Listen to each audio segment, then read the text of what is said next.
To, of course, My Husband is a Mafia Boss cast reveal. Ako po si Phoebe Walker, and today we officially open the doors to a world kung saan hindi safe ang magmahal, delikado ang magtiwala, at power is everything. I'm sure you guys know what I am talking about. This story was born from the imagination and the heart of the late Miss Diana Marie Serrato Maranan, known to millions as Yana Loves You, or simply Ate Yana. Palakpakan naman natin, of course, si Ate Yana, a story that captured over 218 million reads on Wattpad, touched countless hearts, and was published as a book under SciComm as a 5-book series from Season 1 to Season 3.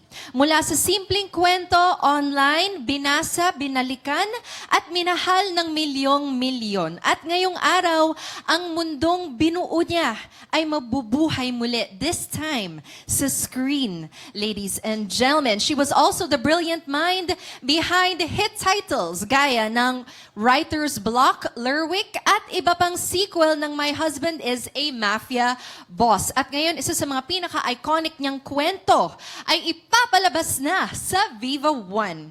Alam namin curious na kayo. Medyo nagkaroon na tayo ng konting teaser kanina.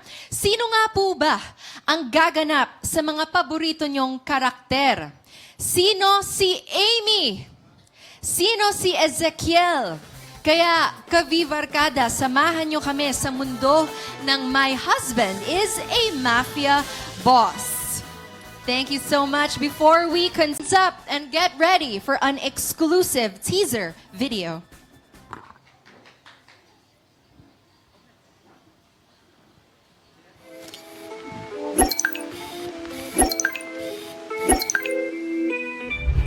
Din-start ko boses ko eh. Cast reveal nga, di ba? Smart ko talaga. Anyway, eto na!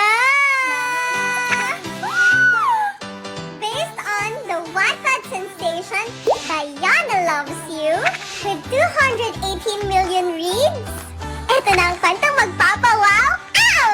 Huh? Sa ating lahat! Diba? Yan! Secret! Uy! Kilala ko to eh! Exciting, di ba? This is... My Husband is a Mafia Boss! The teaser is teasing. Congratulations in advance to the whole team. At bago tayo magpatuloy, syempre, nais nating i-acknowledge at pasalamatan ang brains and heart ng kwentong ito. Hindi man natin na siya kasama ngayon. Ang My Husband is a Mafia Boss ay isang legacy na minahal, minamahal, at mamahalin pa ng mga tao. Let's all watch this.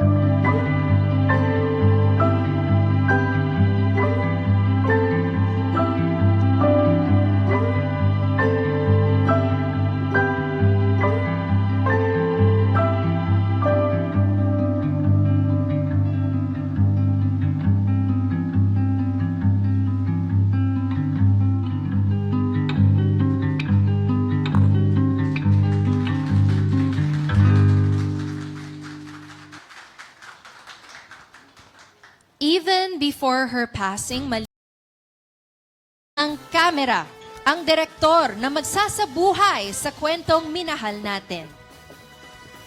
Isa siyang direktor na hinangaan ng mga manonood na nagbigay sa atin ng mga pelikulang The Exorcist, Lasting Moments, May Sassy Girl, at marami pang iba. At ngayon, he takes on a major milestone in his directorial journey dahil siya ang gagabay at magdadala sa isa sa mga pinaka-inaabangang Wattpad adaptations. Ladies and gentlemen, the director of My Husband is a Mafia Boss, Direct Fifth Solomon.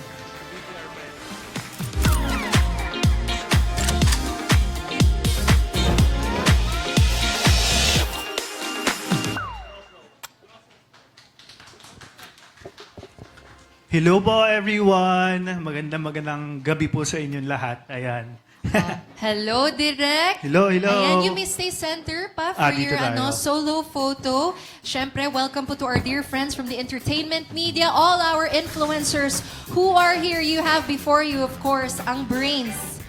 Ang ating man behind the camera, Direct Fifth Solomon. All right, thank you so much. You may now take Thank you. your seat. Okay, syempre, we'll have a little discussion, short discussion about the story. Okay, so Direct, paano nga ba nagtagpo ang isang sweet girl at isang cold, powerful mafia boss para mas maintindihan ang mundo ng love, danger, at power? Let's hear it straight, of course, from our director. Take it away, Direct. Yes, patungkol to sa isang ang sweet girl na makikilala niya itong boss ng mafia na Astigen na si Zik nga. Very Oo, and may mga guns din, syempre. And ayun, super exciting din. Ganun. Me personally po, I haven't really watched. Hindi din po ako mahilig masyadong manood. Actually, same din. But I watched The Godfather and some episodes of Peaky Blinders, so yeah. Thank you. Can I ask fifth? Okay lang. Fifth, hi. Hello daw from Ice. Hello po. Hello Opo. from Ice, Sanya. Yes, It's friend good ko to si see Ice. you back, no? I hope you don't mind my asking, how does this series help you sa recovery mo after what you've been through? oh my God. Nakaka-emotional. Sorry.